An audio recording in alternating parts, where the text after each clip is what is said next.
Hello, it's Beverly here. We're talking pet theft reform today.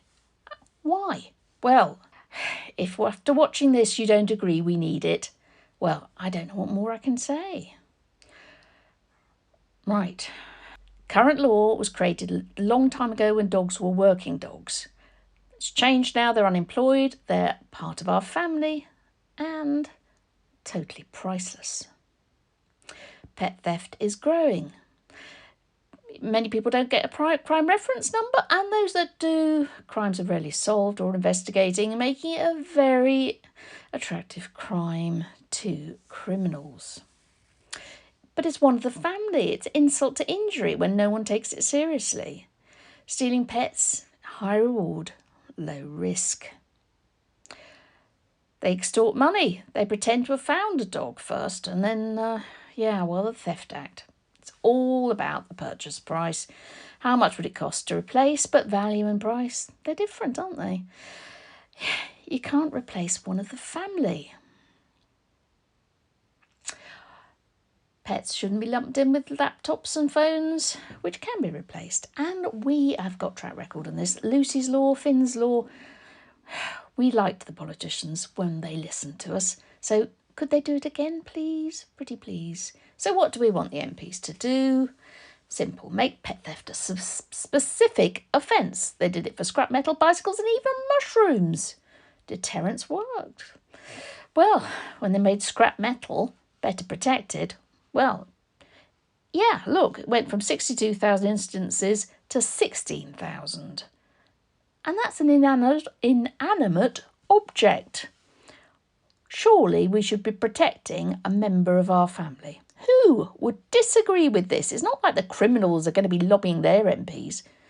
We've had debates before. All the MPs were really, really enthusiastic. Ian Duncan Smith's wife absolutely was insistent that he attend. Was anyone against pet theft reform? No.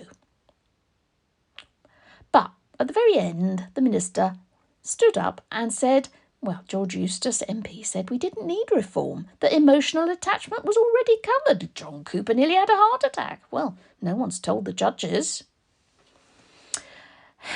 Very few cases ever get as far as court anyway. There is nothing deterring. And look, it doesn't go away. Skye was stolen 5 years ago. Pet theft destroys public faith in law and order. And the bulk thefts from puppy farmers are pretty much the only ones that have ever resulted in an investigation. Read this and weep. In June 2018, a gang of 4 were tried at Lincoln Crown Court following a burglary in Middle Raisin. 15 Cavalier King Charles Spaniels were taken, including a pregnant one. If you were the judge, what sentence would you think appropriate? The gang of 4 pleaded guilty. Case was heard in a Crown Court, so could have had the highest sentence. Recap: 15 stolen by a gang, 1 dog thrown out on the motorway. You're not going to believe this. They walked away free men. They got suspended sentences. Now, the old Theft Act is based on replacement value. And if this case didn't trigger any punishment, what hope of any of our pets? Same court, not so lenient with scrap metal. 12 years relatives got when they got caught. It's evidence pet theft isn't taken seriously. 51 million pets, charities, stakeholders, pet owners, all saying pet theft stop. So why don't chips help? Right, it's complicated, but it's a right mess. We own the chip, we don't own the dog. There's no compulsion for anyone to scan. There are 13 databases who may or may not talk to each other, and people can overwrite the records, and really nasty criminals can dig out the chip anyway. And if you do by any chance have a vet that phones you up and says they've found their dog, well, they're probably breaking the Data Protection Act. It's a right mess, and they're about to start doing the same for cats. We want vets to scan on the first appointment so that we get a chance of getting our stolen pets back. What would you do to get your pet back? Well, it would help if you could ask your MP to make pet theft a specific crime. Follow the Stolen and Missing Pets Alliance on social media.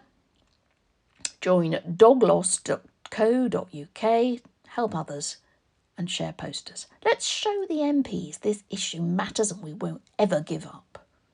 There's 2 petitions live at the moment, Fern's Law and Make Pet Theft a Specific Offence. Now you can go and look at for these on the petitions.parliament.uk website, or there's a little clever little bit.ly sort of reference that's easier to type for both of them. Email your MP. Never done it before? Well, here's how to find the email address. Just do it. They really don't get many people doing that. Pet theft reform, why not now? Short history of the amazing Stolen and Missing Pets Alliance.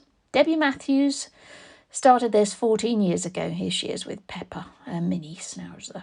Gizmo and Widget were stolen from Debbie's car. Thieves smashed the car window. Debbie, absolutely devastated, phoned her dad. And Bruce did everything he could to make the dogs too hot to handle, went on telly, in all the press.